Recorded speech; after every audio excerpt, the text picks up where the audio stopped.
See what he comes back with here on the 2-2. Oh, perfectly done.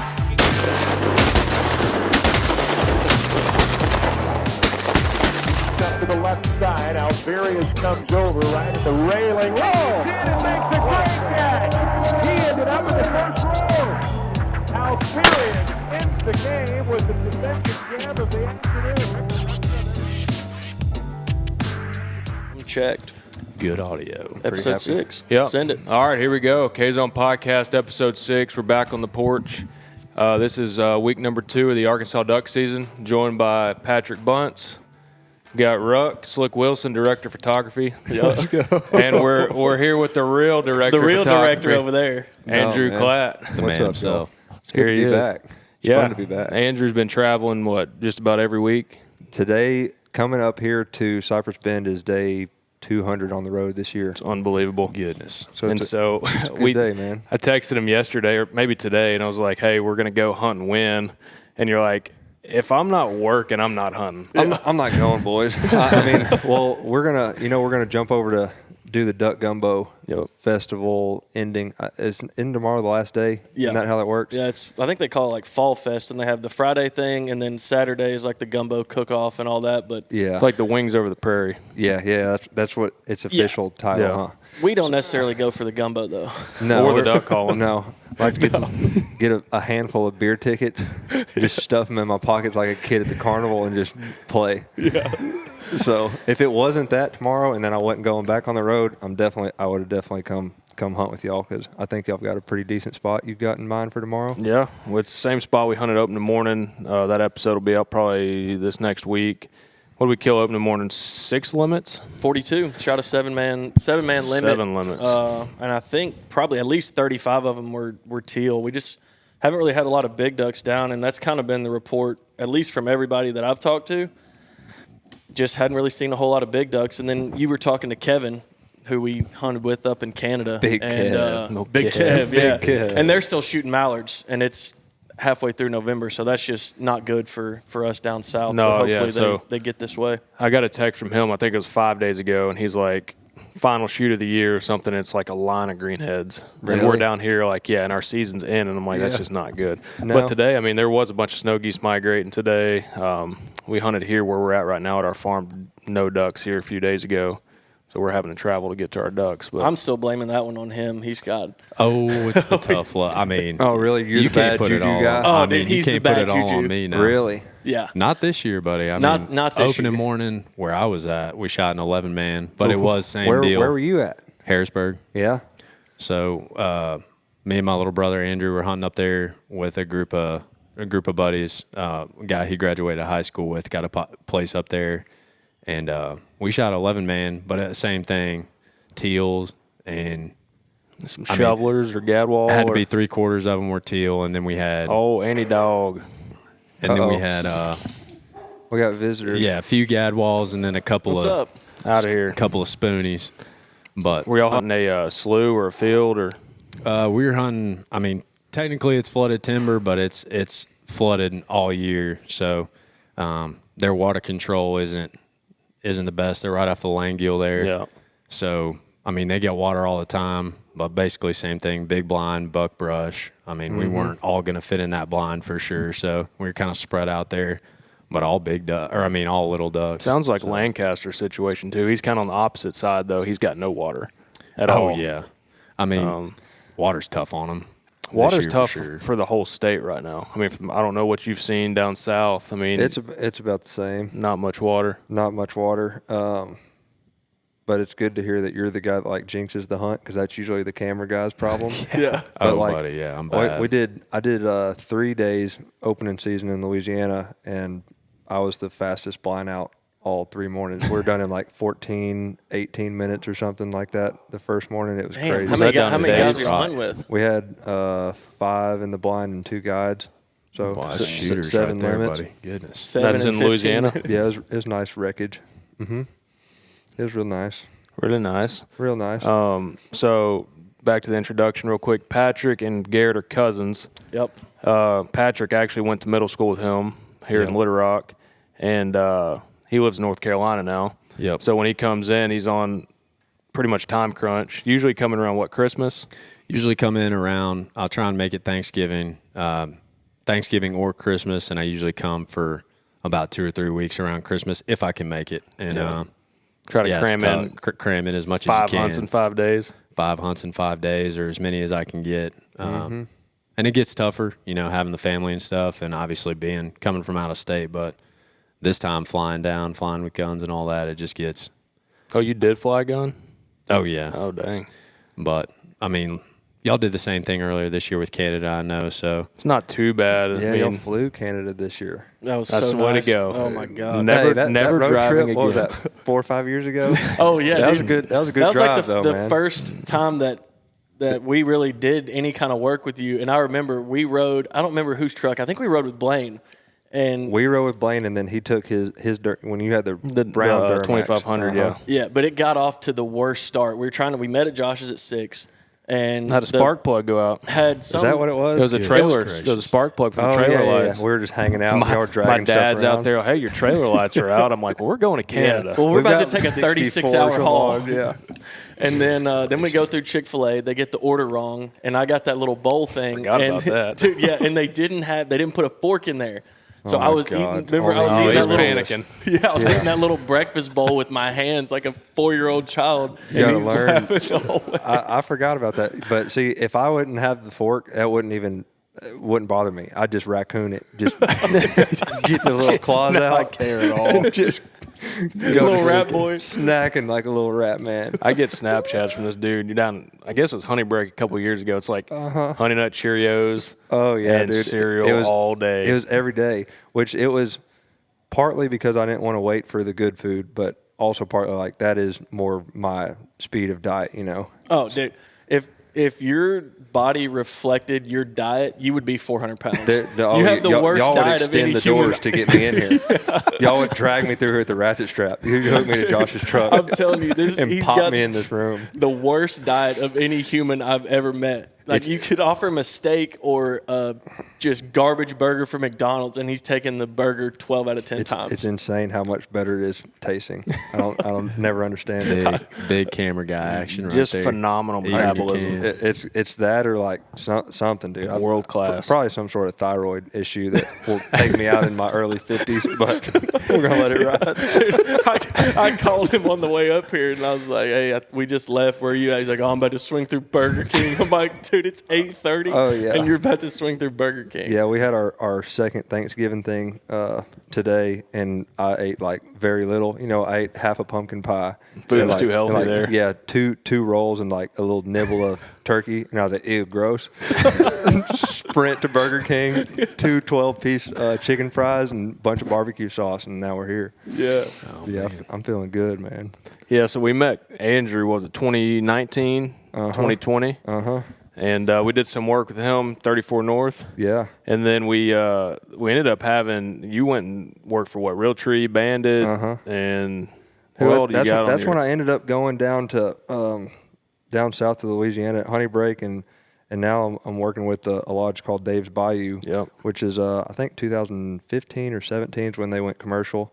And now I'm down there doing most of duck season, and but yeah, it's cool because like the Banded stuff and Realtree stuff that you guys are doing the same thing with. It's cool to be able to it's all kind of like networked in. be and- working on the same projects, so that's pretty fun. And they've got crazy cool stuff coming out. So I know y'all have always got the sneak peek on the good Yeah. stuff. Take So us it's nice. take us back to kind of square one on your graphic design photography days. Like I know we went over to your grandparents' house, I think when we were in Hot Springs one time. Yeah, when you And looked your- at the bows. I still got them here in the shop. Do you? Yeah. Dang, I've got a few more I might need to bring over here. They probably serve better Over purpose here here than- than just in the collecting basement? dust. Yeah, in the basement. Because I remember you had his tripod. I still have the tripod. Still have the tripod. Still have his tripod. And then I moved houses in the last couple months, and I found at my grandparents' he's got a Nikon film camera and like 3 nice pieces of glass.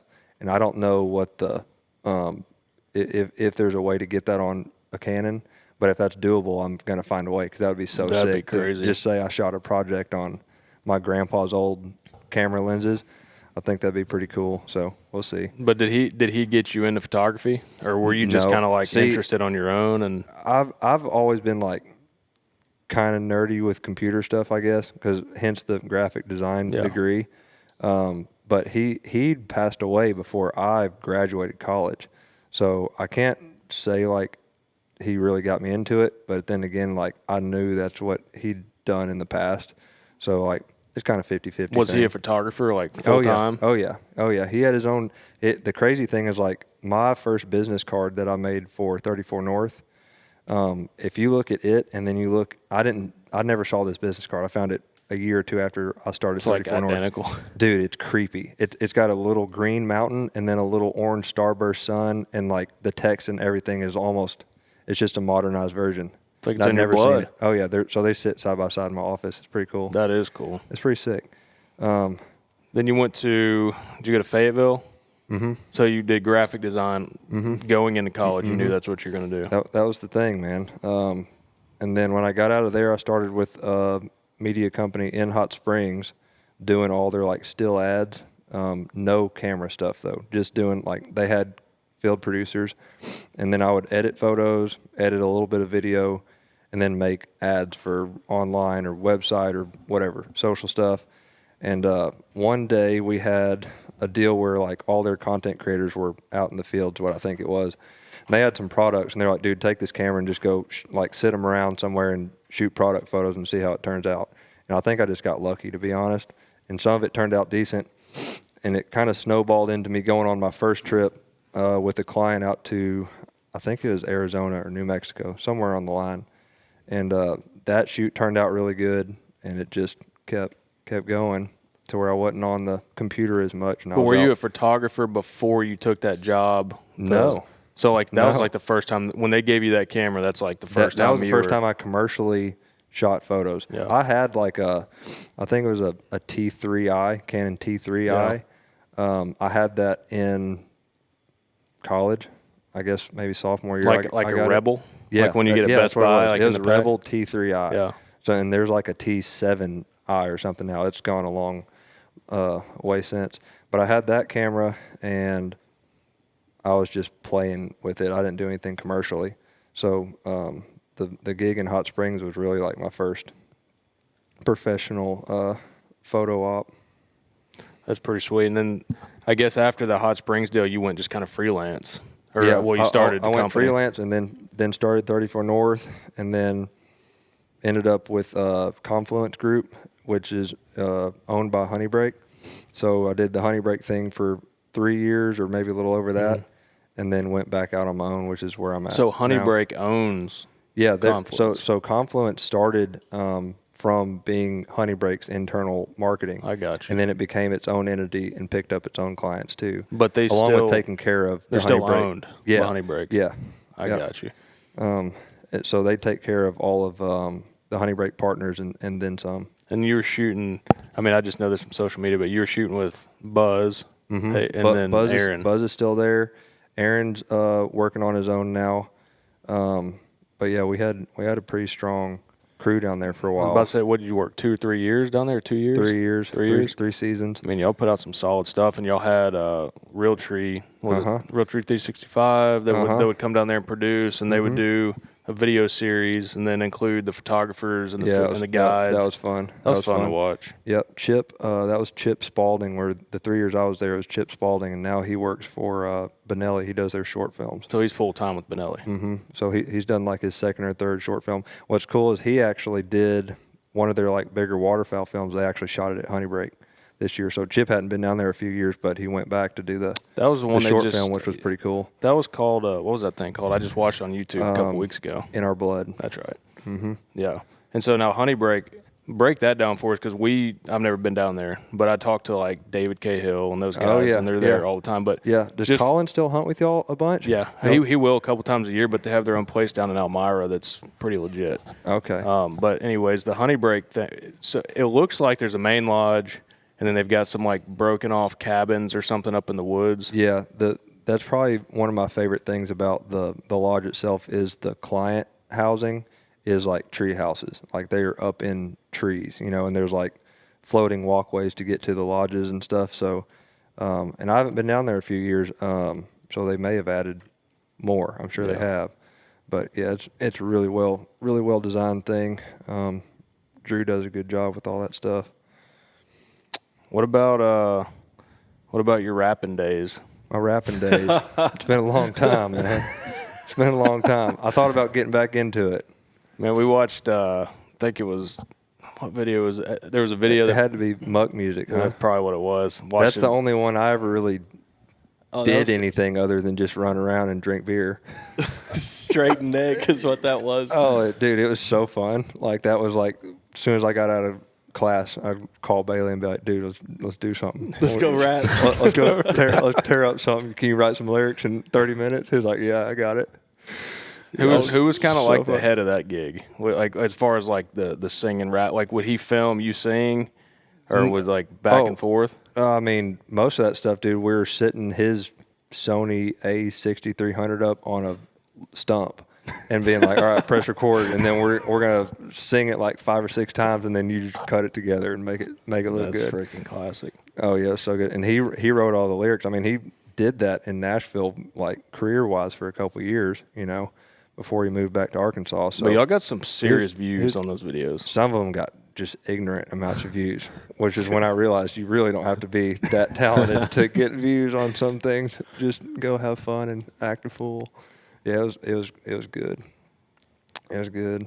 I guess back to the photography stuff. Right now, are you considered freelance? What do you consider yourself? Because I know you. Yeah, I mean, I guess so. I've got like 3-4 core clients, and that's like, what I spend 80% of my year working on, and then I'll do a few one-off things. And I like to do those typically outside of the outdoor hunting world, just because I like staying, true to the brands and lodges and, everything's so intertwined anymore. You don't like stepping on people's feet. So something I really do like doing, though, that's completely outside of it is the Western world. That's just been so fun. Horses, stuff like that. Yeah, the horses and just the whole ranch scene.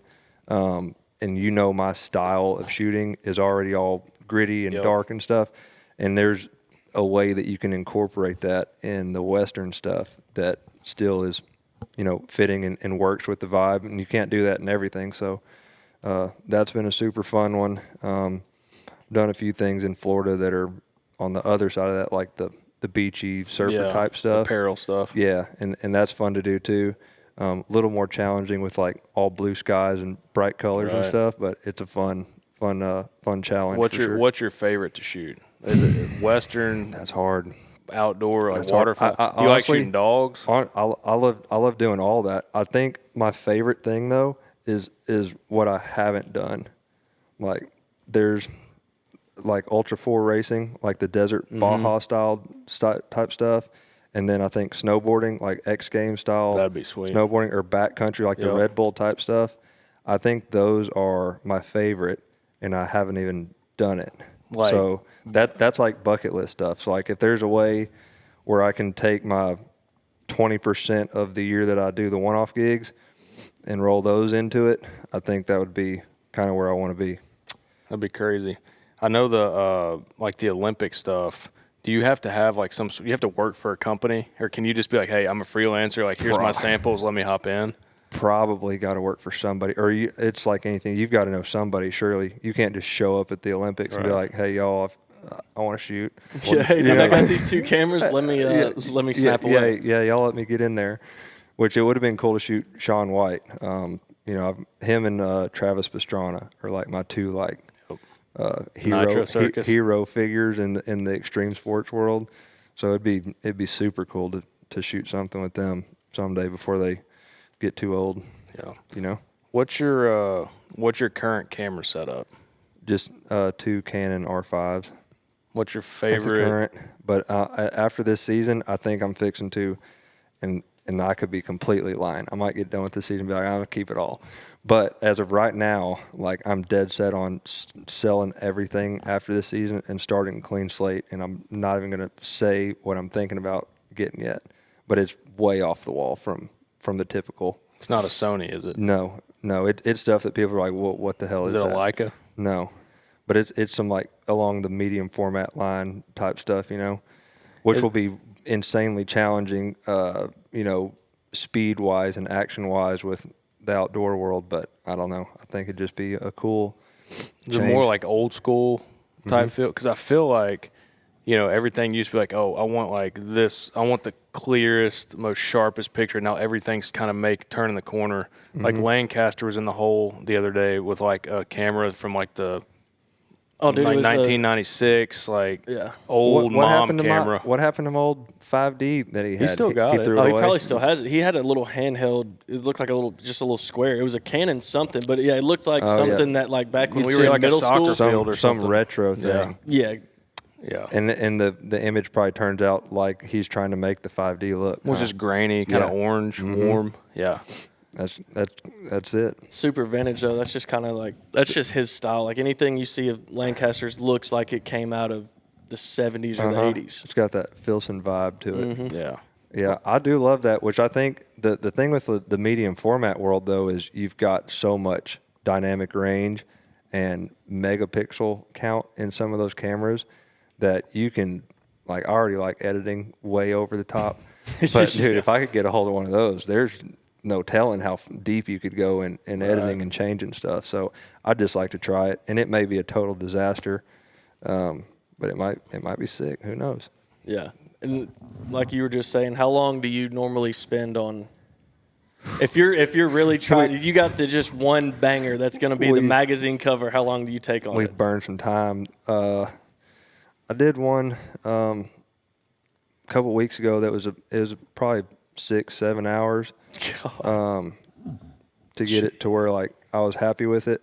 And then I'll sit on it one night and look at it again, leave all the layers in Photoshop, look at it again the next morning. And almost every time I get up the next morning, I look changing. at it and I'm like, it's trash. So I don't know. I think usually about 6 hours and I'm just ruining the photo, to be honest. So usually like that 5 hour mark's usually the happy medium for a, commercial edit. Got an honest question. So you travel so much, got the camera in your hand. Do you ever get to shoot? Do they ever gun? you? Yes. Do they ever let you shoot on those? Because I mean, I know you hunt. You're in a duck blind probably what? 50 out of 60 days. It's been a lot. I don't know the real number of days, but I've gotten. The answer to the question is no. I knew that was probably the answer, but I didn't know if there was just like I do not. Honestly, you coming up here today is probably the first time I've been asked, like, you want to just come to the blind with us tomorrow and hunt some. But I've gotten to the point the last 2 years especially that I'm content with not even, like when I started, I was kind of butthurt if I didn't get to pull the trigger a few times. Now it's to the point where like I'd almost rather go tell the stories than I would shoot the gun. I've gotten that way about video.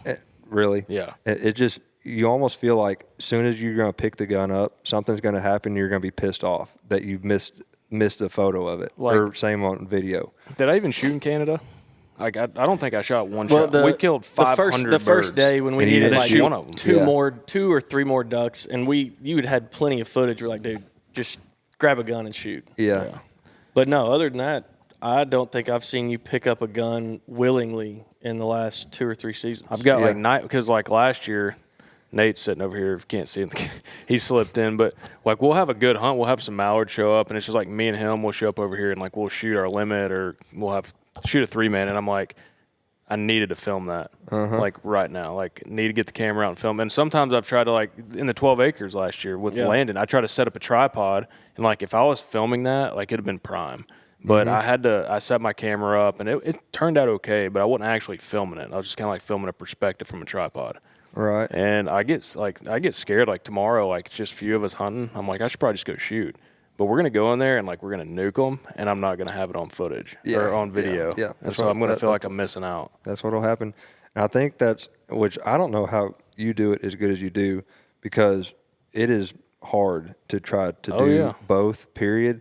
And like with how many people are trying to get into the media, especially outdoor media world now, like and people ask me on social media or in person, where at a lodge or something, and they'll ask like, what's some beginner advice? That's always like the first thing I tell them now is like, you got to pick a side. Yep. Because it's just, there's too many people doing it too well to be like, I'm going to hunt half the day and then I'm going to shoot some photos part of it and then do a little bit of video. It's like, pick an avenue and just live in it, at least for the first couple of years, and then you can ease back into it or do a little bit more. But it's just, you kind of got to be all in. I think it also has a ton to do with like what's your plan going into that day. Because it's like if you're like, hey, I just want to get some shots of my dog, then you can go hunt all you want to. That's true. Shoot your picture. But if it's like I want to tell the story of this hunt with a video, it's like you've got to film guys getting ready in the locker room, rangers, decoy spread. Oh yeah. And it's like if you go out and you put the decoys out, it's like why Nate's always like, Josh never puts the decoys. I never picks up the decoys. Well, it's like. No, he said it's that. like if I freaking don't, if I pick up the smart man, dude. If you got a camera in your hand, you don't have to do it. Here's my turn back to that. It's like I'm not picking up the decoys after the hunt, but I'm spending like 30 hours editing that episode at my house. So it's like I do, and it ends up biting me in the butt. Yeah. That's a fair trade-off. The part that most people don't realize or see is the post part of it. Yeah. And it only gets longer every time, I feel like. Which that's something that I've kind of realized. Like I picked up a camera about a year ago, and I got it really from these two, kind of the inspiration behind getting a camera. You're getting pretty solid on it over there, old Sonny. I've gotten a little bit of work in, but Director. Yeah. But yeah, you really, until you actually do it, like we would always get back from hunts and like expect Josh to have all 15 or just like have all the group photos and all that stuff done in like 15 minutes. We're like, dude, where's the photos? What's going on? Yeah. But you really, until you actually do it, you don't see how much work on the back end goes into it. Like you may shoot 300 photos in a hunt and you got to go through all of them and pick 10 to 15. Well, that takes time. Then you got to go edit the 15 photos. So yeah, until you actually do it, I don't think people realize how much work actually goes into it. And then when he gets the video stuff out, may as well be in Chinese, dude. My head almost just explodes. Just crack a beer and go in another room. Well, that's the problem. Like today, like we went on a hunt this morning, and it's like I want to edit that video so bad, but I've got 3 Canada videos I got left in the bank. I've got our opening day video. Probably going to put this podcast out. There's like 5 or 6 videos that are like just one after the other being scheduled. And it's like when I try to sit down and like edit one, it's like 4 more all of a sudden. And then you got to be editing reels to keep your social media going. Oh yeah. Yeah, like, I don't know how you do that and being backlogged working on projects that aren't current. It's because if you weren't the one filming those and the one putting them together, it would really be a nightmare because they wouldn't know what they're looking at when they go to cull through the footage. So at least you're the one that's turnkeying most of it. Because otherwise, I don't know how that would be. And we've tried that before. Like I've tried that before, like giving somebody my footage or getting somebody's footage. You're to not edit. going to get the same story back for sure. Yeah, because if you're not physically there, like, you don't know what happened. Watching it through, not even just your camera, but like actually being there in person, just watching it with your own eyeballs. It's like when you sit down, it's like you're clueless. The emotion's not there. The same feeling's not there. The guy that filmed it. Because you felt the story unfold when you're there in person. Exactly. And while it's being recorded. Exactly. So all you're actually having to do is put it back together. Yep. But they're actually having to come up with a story is what it boils down to. Some hunts are funny. Some hunts are serious. Yeah. Like there's more emotion in some hunts or whatever. And if you give to somebody that wasn't there, they could make a funny hunt serious or a serious hunt funny. Yeah. You know? Yeah, that's and rough. So it's tough. The video stuff, completely self-taught on that. Like, have you ever tinkered with video? I've seen some of your edits before. Like, I know you've done a few. I tinkered with a few little things, but it was like we were just saying, like, commercially, you almost have to just pick a side. Yeah. Like, you're going to have to get one thing and obsess over it. And I already had a few buddies that were, like, borderline cinematographers that I'd talk to when I was getting busier in the photo world. And, like, I really learned, like, this is how much it's going to take to do this. And, like, the whole mindset, the project base and everything is different to do it, like, at a commercial level. It's just it was just one of those things. I was way further on the other side of the fence in photo to be like, I think I'm going to go back the other way. Because if I did video, I would want to do videos that, you know, you work on a 2-minute video for 2 or 3 months and you've got something crazy.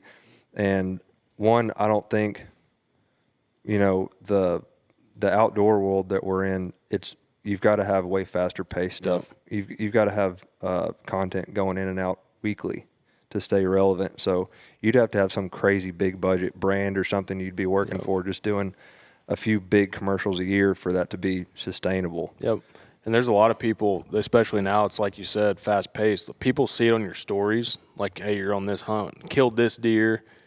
You've been with the Seek One dudes. Yeah. Those guys, like, they kill a giant. It's like people want the episode the next day. I know. It's like, chill. I know. It's like how do y'all think that's going to work? It's like same for the waterfowl stuff, though, except a deer story, you're having to build stuff over a course of months. It's like a waterfowl story. It could just be that one day. Mm-hmm. But just that one day of that little 3-4 hour hunt, it's going to take you anywhere from 3 to 7 days of editing and music, post-production, graphic work. 100%. And like we were saying, there's more people getting into the outdoor media industry than ever before now, especially more so than when I started, whatever it was, 7 years ago or something now. But there's so many people getting into it, and there's so many talented people getting into it. So you have to keep pushing the envelope every time, every month too. Otherwise, you're going to get caught. Like if you're not constantly getting better, same as anything, then somebody else is going to catch up to you. So, I don't know where we'll be in 5-10 years, but like everybody's got to keep getting phones, just a little bit better every day. Yeah, phones are better. Cameras are more affordable. Mm-hmm. It's like if you go into your settings, I don't know if you've ever tinkered with your settings on your phone. Go into your camera. You can do 4K. Like you can do log profile on your phone. Yeah, it's crazy. There's so I'm trying to think of I think it's called Beast Grip. Yeah. The little camera cage brand for your phone. Have you seen these things that you can get adapters to run your 70 to 200 off your cell phone on your phone, and it looks damn good.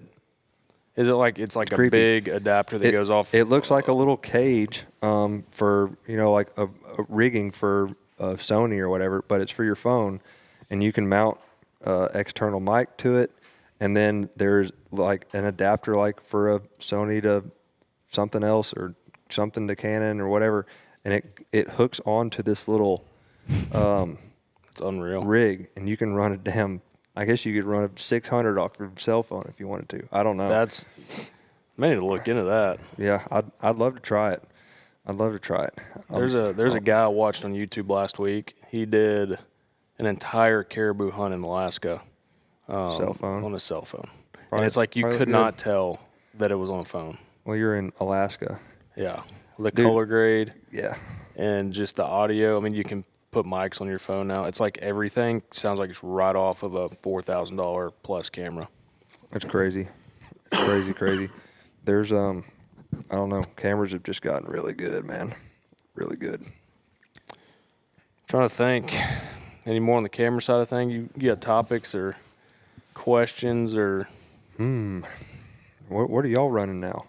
So that camera that we're using right here, that's a Sony A7S III. Yeah.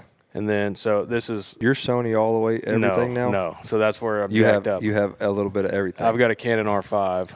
Do you? Okay. With EF lenses. Come on. Okay. So I've got EF lenses adapted to an R5. Yeah. And then I've got a Sony A7S III, and I run 2 lenses off of that. I run a 24 to 240, and I run a 16 to 35. Okay. And I recently actually just got a new lens. It's 28 to 200, 2.8. And I just like that length for the ducks, but like when I'm in here doing this stuff, I'm on this 16-35 for the most part. Yeah, that's why half the time, like when he's like, dude, why didn't y'all shoot those ducks? And he's zoomed in on like the 200. We're like, dude, because they're freaking 70 yards out there. It's like taking up my whole he's looking at it LCD from the lens, zoomed all the way in at the 200. He's like, shoot them. Like, dude, they're freaking 70 yards look out away there. from the monitor, dude. They look like mosquitoes out there. Leave them alone. Yeah. So sometimes that's pretty funny, but yeah, I could see that. I got on what was it, B&H the other night, looking at stuff, and I've got this is first I shoot all RF glass now. Yeah. First super. I don't even know what brand this thing was. It's only like $400. Tamron, probably. No, it's something neither you or I could pronounce what this is. It is, but it's a 4mm. Okay. God almighty. Get ready. You're going to reach out and touch them with that thing. It's a 4. It's sick. It's dude. like It is- 180 degrees. It is. It's more than that. It's like the GoPro 360 type of look. It's like a fisheye. That's it. It's truly a circle. It shoot like it's like if you take a still, it just shows up the circle, but it's 360 degrees looking. So it's native to the R5. So I've got it ordered. Let you know what happens. What do you have in mind? I don't know yet. I don't know. I mean, it'll be cool in the duck blind though. I mean, you'll be able to see Everything. You'll be able to ride up everything. on it, dude, and it'll look like he's all the way. It's manual focus is the only downside, but I don't know what. There's something there. I haven't seen a 4mm I've never heard of one. shot. Yeah, I'll send it to you. So I used a 12 in Canada. You had some crazy. That was an one of the- 11. That was 11 to 24. Yeah, one of the first things I ever did with y'all, I borrowed that, and I loved that. You thing. took a picture in the shop. It was super, super fisheye, dude. That was a super gangster lens. Was that the lens that had like the big bubble? Almost on the looked like a front? big bubble. Yeah. on the Oh, end yeah. of it. Yeah, I love that thing. The Like- difference between it and like a 16 to 35 is so much different.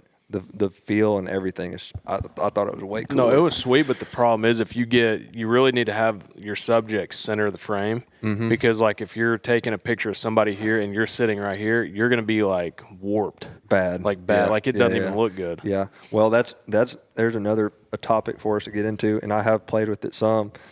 Haven't mastered it obviously, but there's a ton of different types. Is the AI editing? Oh yeah. But I've done that on Photoshop. Yeah, it's pretty nice.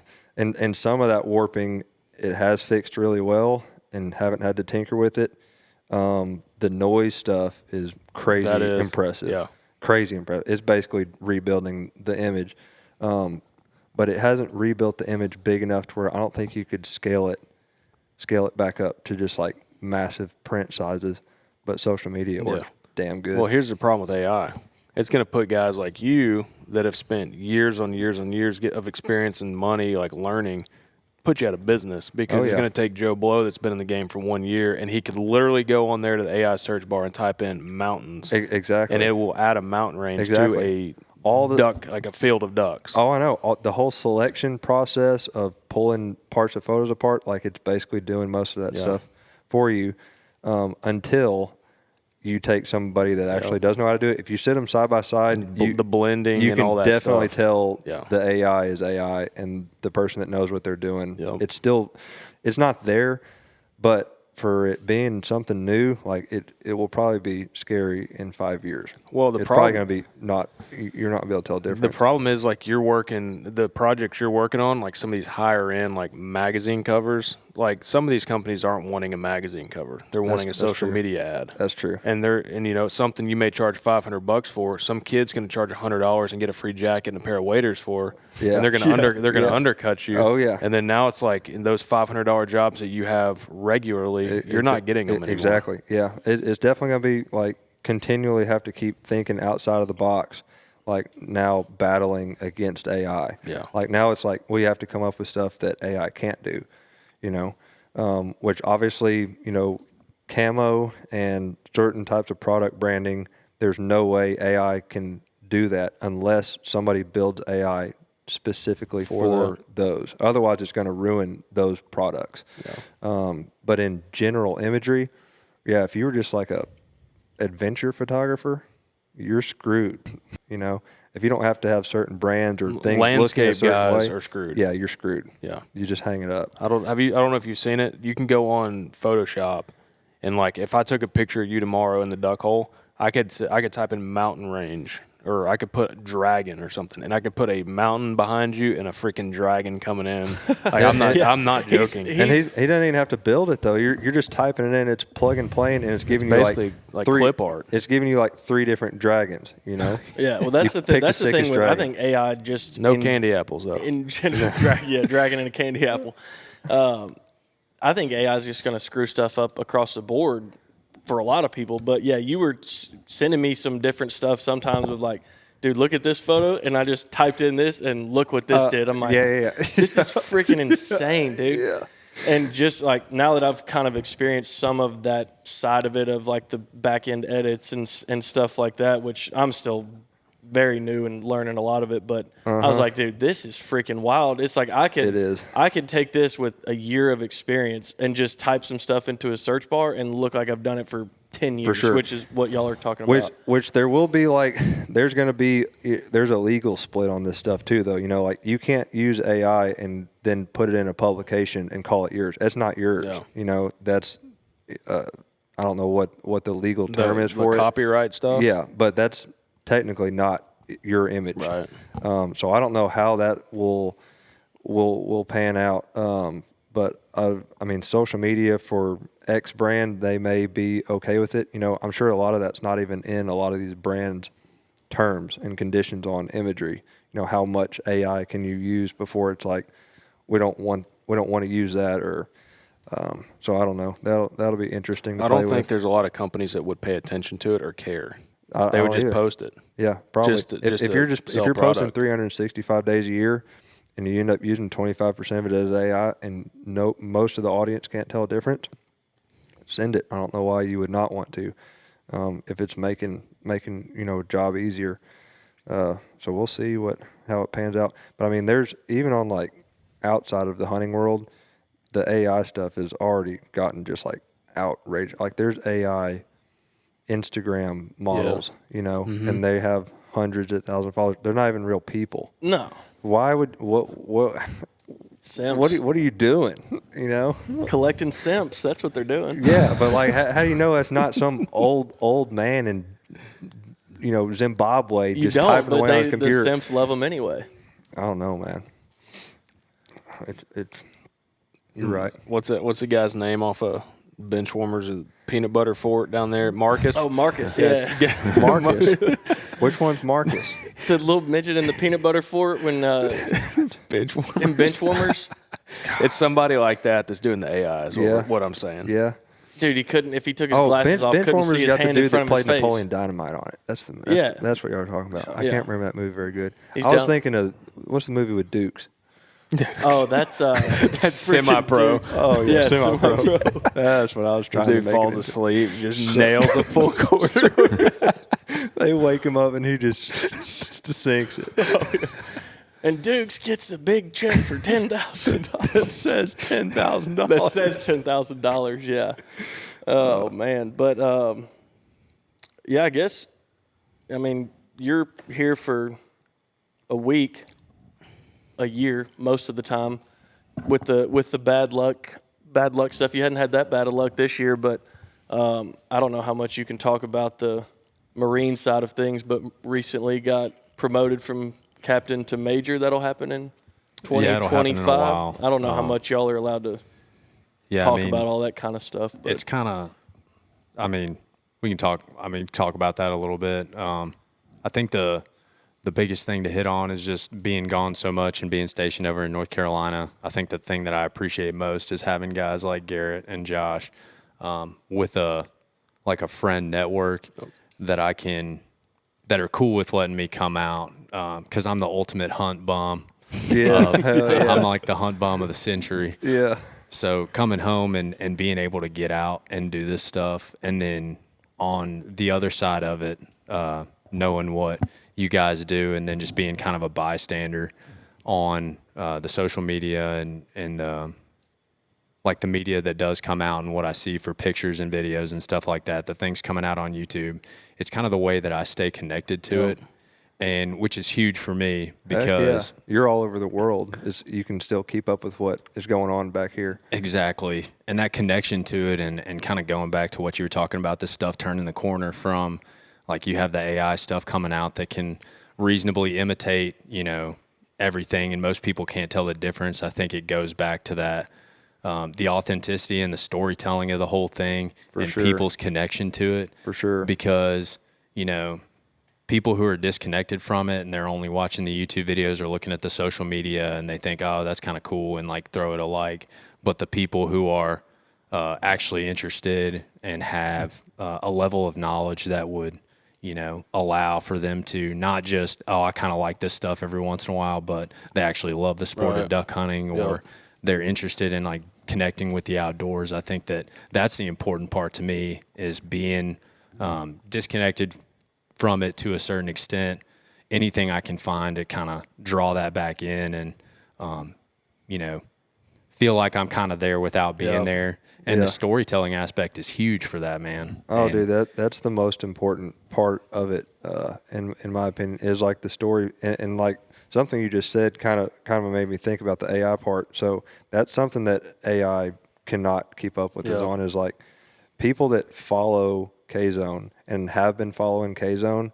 There's no way that AI could plug into that and replace any of it because AI can't think of what anything that K-Zone actually has here or does or the people or the scenery. Like you can only get generic stuff out of AI at the end of the day. So like the storytelling part is irreplaceable. And you do a good job of telling the stories and like keeping it informative, but it's still fun and y'all got a good group here. So I think that's one reason y'all have been around so long and y'all continue to grow is like y'all are the most down to earth hunting group that still works with like big box brands and does everything right and by the book and still, doesn't have to be like all too serious at the same time. So I think y'all got a good thing going there. Well, I feel like that's the main thing, even with this podcast too, because it's like you put out videos and some things are produced, some things really aren't produced like high quality. Some's more just like vlog type stuff. Some's more like where you don't like you can't hear this dude over here talking about being director of photography. You just like see him calling and shooting and carrying ducks and it's serious, or he's like on the front of a website or something. But then you get on here and it's like you open up about you have to eat cereal while you're editing. You have to whatever. It's just stuff that like nobody gets to see. They just see this. Well, you see the finished product, you see but the you don't produced piece, see, and like that's all across Instagram and like. And I don't use TikTok, but like I'll look at it. I don't post anything on TikTok, but like everything has gotten so like scripted and fake. It's just they put on a feeling. front, And it's a lot of the people I'd love to meet in person and be like, is this really what you're like, or is this just a front? Yep.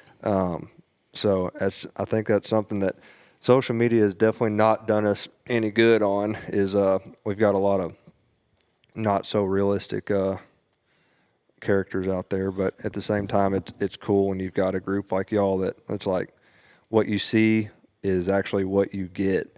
At the end of the day, it's just it's polished up a little bit, but it's not like y'all are some fake characters and like once y'all get off the camera y'all are completely different people. Like y'all are same damn thing right here.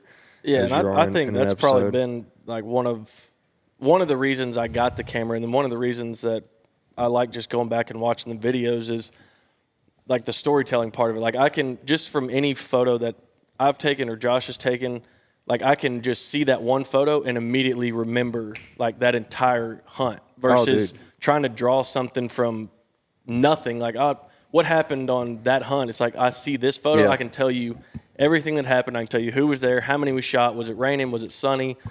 And like what you were saying, we didn't, like the video and the photo and all that stuff was never, at least from what I know, was never anything to just like, there was no plan. We just started doing it to have this stuff. There was like, no we don't care if anybody watches model. it or if anybody watches this podcast or if anybody watches the videos.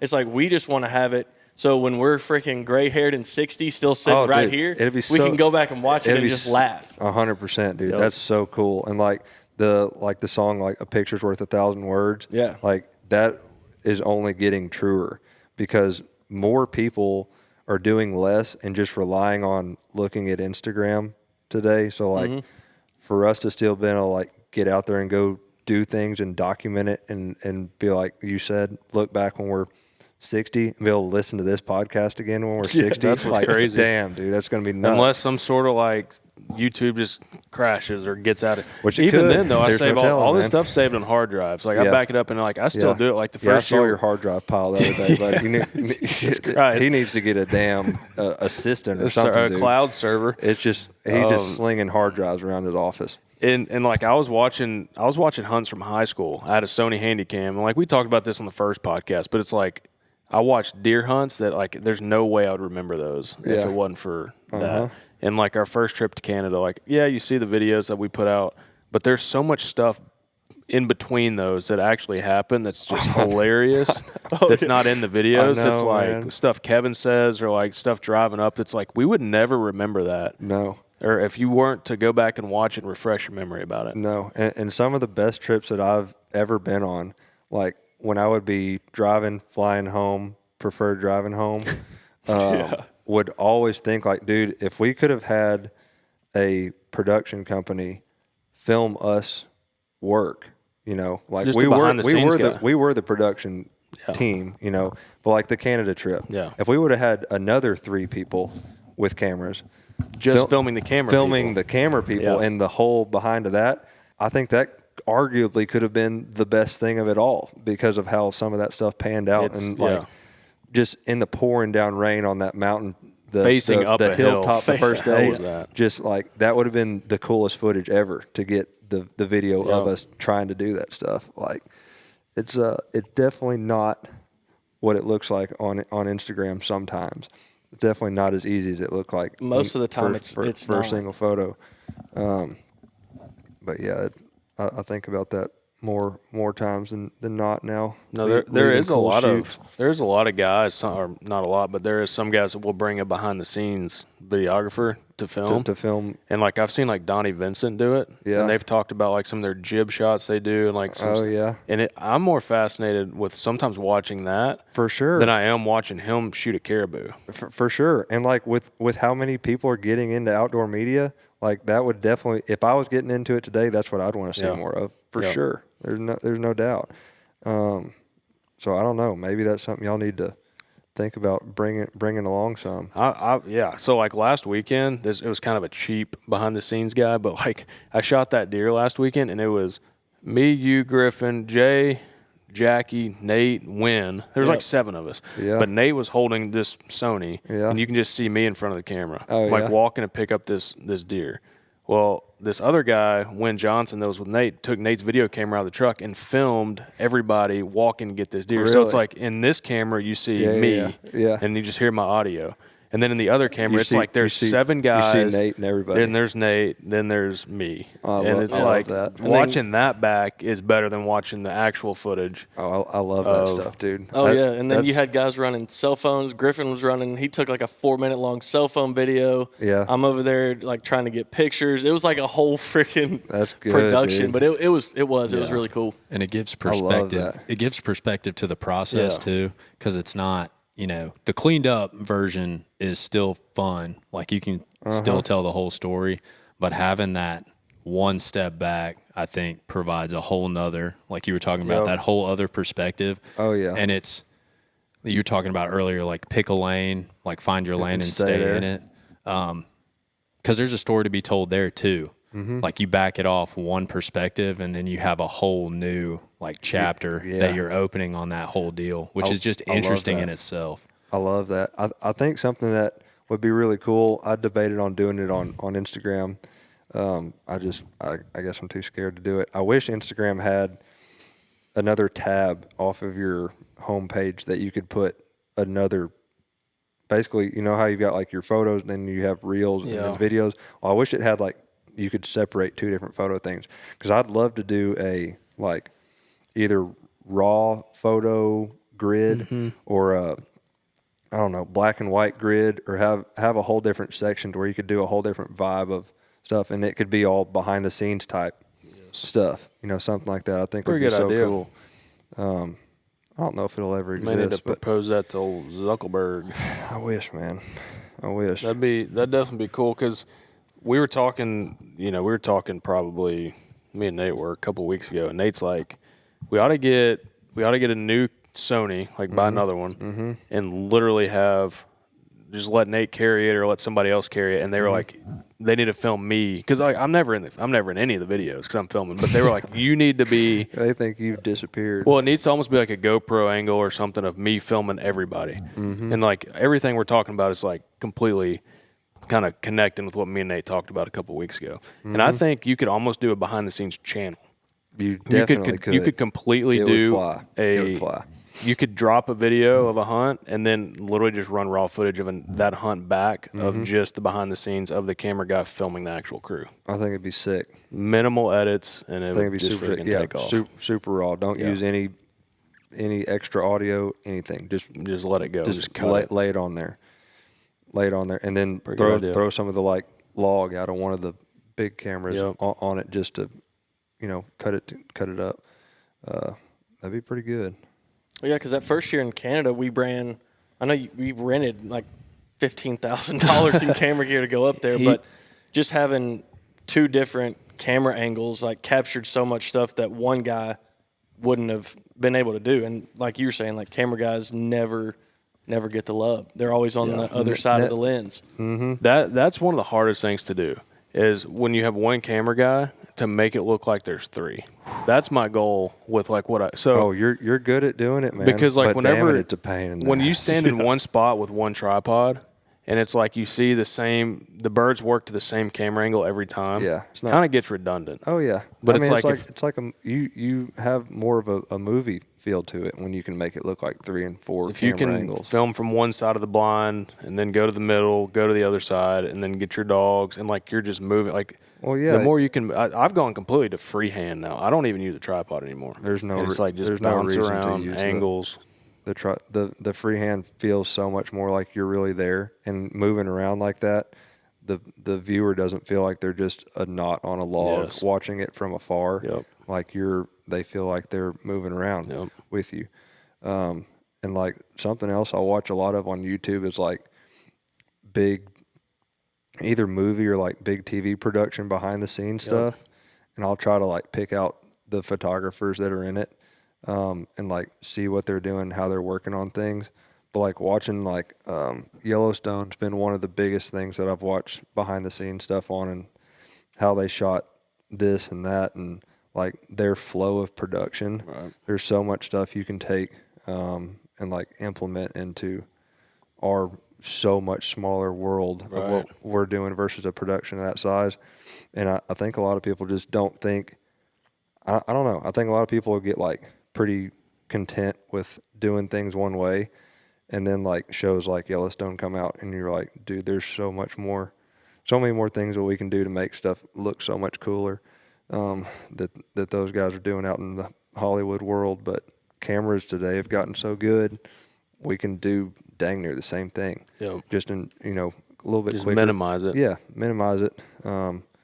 So I don't know. It's been fun learning from that show.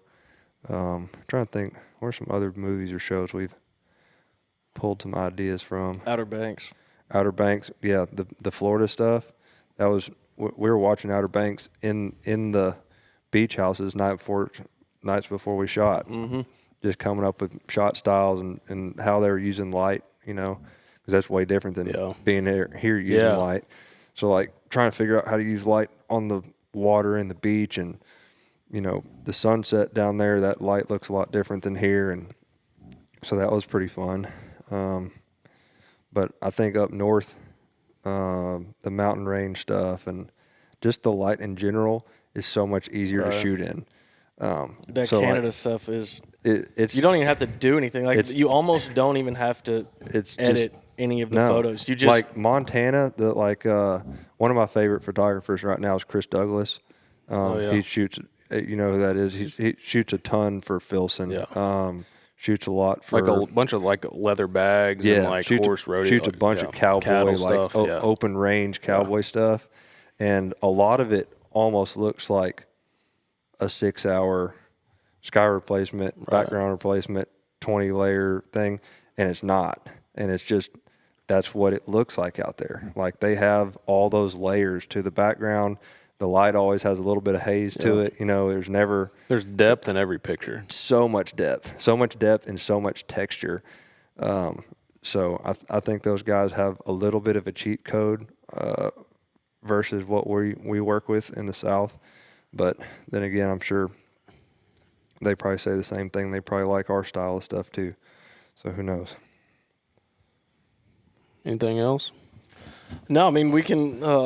We kind of covered a lot of the camera stuff. We got like some. I know me and you've been on plenty of plenty of road trips together. Most of that's for the Buddy. after dark stuff. God. But, I mean, what's like? I mean, either one of y'all really like. What's some of like one of the cooler photo trips you've been on, or like? The cameras go everywhere I go, even when it's not a photo trip now. But I like the stockyards. Yeah. Yeah. Fort Worth's always good. Always a good trip. What about you? When you're not gone, if you're going on just vacation for a few days, where are you going? A lot of times I'll go out to the mountains, North Carolina. Yeah. I love going out west. I'm not a big beach guy. Yeah. I like going to the beach, but I love going to the mountains. And Yeah. it's kind of the same reason, just because of the views that it provides, and then sunrise and Blue Ridge. sunset. Out in the Blue Ridge, where Appalachian State is. Boone, North Carolina is one of my favorite spots to go. That's the go-to. Never been out there.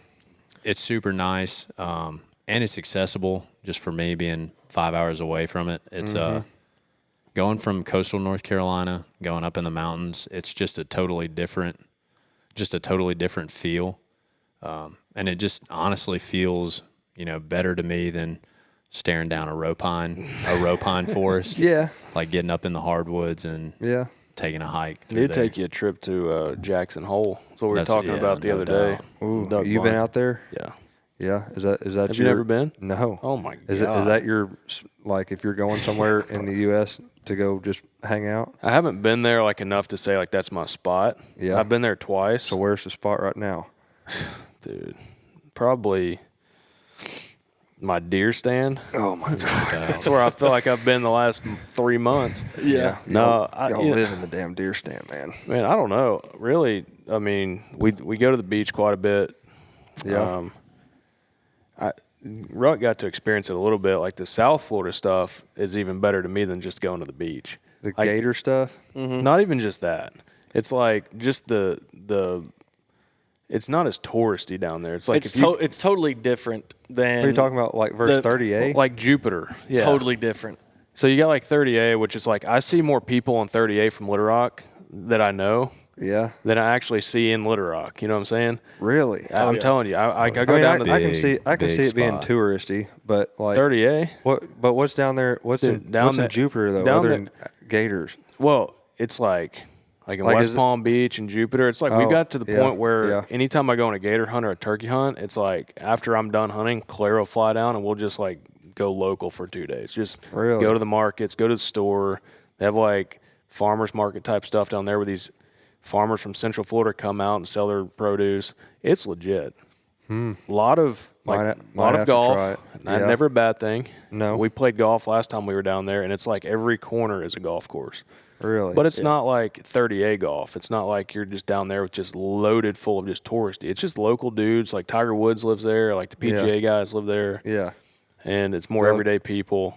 Just Okay. don't get me wrong, still a lot of traffic, but it's I was like gonna say, I mean, as a single male, I can't say there's a bad thing about 30A going down there. No, Never you had- should try. You should never had try a go to bad Boca, time. FAU. Yeah. Unbelievable. I could see that being really nice. So Claire's cousin is the softball coach there, and like so we go down there to Boca like once a year to see them. And it's like their football games, the student section, every girl wears their bathing suit. see, what are we doing, Rook? So that's what I it's like- said. We what need, we- it's what- totally different. what we we need doing? to. I don't know, but hey, Actually, I think you said there was decent looking gals around where y'all were pretty sure I after said the gator hunt. there's a lot of smokes down here. We need to go. It was something. Yeah, I think that was actually the exact words. Something like It's that. probably something similar to that. Yeah. Yeah. But yeah, that'd be a good trip. That's not Jackson Hole's not my spot, but if I had to have a spot, like it's Jackson Hole. Like Really? you flying in Jackson Hole. Oh, I was telling Griffin the other day, it's like one of the shortest runways in the U.S. I've seen it. So after my 2 shitty flights, I think I told y'all this. I got a flight simulator on my phone just to see if I could land plane at some of the airports we about crashed. And I went to the Jackson Hole and I had it on my phone. And yeah, that thing's sketchy. Well, it sits in So a bowl. I'll probably drive that one. Yeah, you come in the Grand Tetons and you land, and the Grand Tetons run all the way up into Yellowstone. So if you're in Jackson Hole, you can go up to the top of like the main mountain. There's a restaurant at the top, You can hike down the back of it, horseback ride all the way to pretty much the entrance of Yellowstone. See, that'd be so fun, dude. Like all like these So glacier fun. lakes, like in the Grand Tetons, still snow in the middle of the summer. It's unbelievable. You got to see it. Yeah, It's I on mean- my I mean, bucket list for sure. That's Jackson gotta be a Hole or good like one. somewhere Montana is bucket list for me. Like Why outside don't of we those- do something like that? We should. Outside Let's of the do it. Tetons, though, it's like if you're outside of town, it's like grassland, and then it's like mountains in the back, but there's like old wooden barns that were there in like probably 1800s, and they're still active. People get married in them, and Dude, why don't we do like a off-season K-Zone I'm down. trip? You know, take some bandage stuff and stuff out there to shoot some like lifestyle casual type sweet. content. I guarantee you And- they don't have and- anything that looks like it. We'll hop on horses and we'll go full cowboy on there. So they have horseback riding that you That'd can be fun, dude. You can basically like essentially rent a horse and go, and then you can go to like they have side by sides you can rent, and you can take the side by sides from Jackson Hole through the Grand Tetons all the way to almost Yellowstone, crazy. and then bring it back. Yeah, That'd be so yeah, cool. dude, it's unbelievable. Yeah, we might need to do that. Y'all keep up with F1? Not really. I just saw they had a drainage issue in Vegas. Dude, that was a bad deal. That was a lot of money and a lot of effort for, I think, a pretty sub-accepted race. But they've got the contract for like 10 years, so we'll see what happens. But I was, when that first got announced, I was like dying to try to find a way to make it to it till I saw when the dates actually lined up. That was the worst timing possible for me. But I would like to go watch one of those sometime. Out there, going to be out there a while. Where are we gonna watch it? Vegas. Oh, in Vegas. Mm-hmm. Yeah. Yeah, I Oh, wanna- did I wanna they go like? out there. Didn't they close down the whole? Yeah, they Vegas raced. strip? They raced the main strip. I think the track was maybe one of the longest in the F1 circuit now. I think it's going to stay the same for the next race out there. So might try to sneak out there for that. Cowboy Christmas too. Yeah. It's in next week. Is it? It starts next week. It's like the first. Yeah, it's for the NFR, and I think it was always like the first couple days of December we would go out there and like I've told you this. We've talked about it plenty of times. I'm like, as much Western stuff as you like to shoot, every coming Western brand, every actual like cowboy rancher from Montana, all out there goes to this one place, and it's unlike anything I've going? ever seen. He's been a bunch. Dude, that's where I got these boots. I know, but don't y'all go with you and We- your parents? we But I know usually Griffin's go- gonna be gone. We usually go every year, but we didn't go last year, and I don't think I'm going this year. Just schedules didn't line up, but Dadgummit. it's one of the, if you're into that kind of stuff, it's one of the coolest things you can see. That's got to go on the to-do list real soon for me because you've told me about it enough. It drives me nuts. Yeah, National Finals Yeah. rodeos, like they have It the eats me actual up. big rodeo out there, and then every Western brand. It's Yeah, ridiculous. That would be so damn fun. All right, boys, cutting it off. Cut it off. We just set a record. Hour 10 minutes. Did we? Oh, let her do it. It's been Did we? cool. God dang. It's been cool, y'all. Oh, we're being I told No. you. See, we came in no script and hour 10. Y'all got a hunt in the morning. Yeah, we do. Yeah. I'll see you at Gumbo. Yeah. About 11. I'll be in the back right corner of the tent. I'll be Just there with leaned my up eyes against half the shut. pole. Yeah. I'll be chilling. Pick you out a good spot. Oh, yeah, I am. Yeah, I am. I'll come walking in there with my eyes half shut, drooling on myself. Yep, it's gonna be good. That's why I was not going when you said, "Are you going with us?" No way. And then I got like 2 more weeks on the road. There's no way I'm signing up for tomorrow's hunt. My luck, somebody will end up in the water. We'll break a camera. Something. I'll cover you. Don't put that Yeah, you juju got it. on us because he's already got enough bad luck. We don't need any more of Yeah, that. No. that's true. Yeah. No, I'm just Yeah. kidding. All right, y'all. But- I appreciate y'all having me on, dude. It's fun. Well, hopefully we'll get you on again maybe one more time after duck season or before fun. duck season's over with, or That'd be good. come down to your territory down in Louisiana now. Yeah, y'all yell at me. It'd be fun to get down there to Dave's. That's something we definitely need to talk to them about. Maybe get a small K-Zone group to come down there and Film a video. and wax them. Because that's one thing about Dave's is they kill some numbers. Looks like in the pictures. They number them up, buddy. So Well, if they're shooting 7-8 man limits in 15 20 minutes, minutes. Yeah, it's been you can about- find me there. It's been as good as anywhere I've ever been. So it's cool. Sweet. Well, Sweet. Andrew, appreciate you coming on. Thanks, dudes. Patrick, appreciate you coming on. Yeah, man. Thanks for having me. Good luck over in North Carolina Appreciate it, brother. And on deployment. First one. Oh, yeah. Absolutely. All right, guys, y'all be sure to like and subscribe. We got some new apparel. Ruck's got the hat on. I got one of these hats. Hit our website up, kzonetv.com. Got a couple episodes coming next couple weeks. We got Gadwall Hole, opening day weekend, a couple more Canada videos, so y'all be on the lookout for those. Other than that, duck season rolls on. Yep. And with it. Peace. See you on the next one. Let's do it.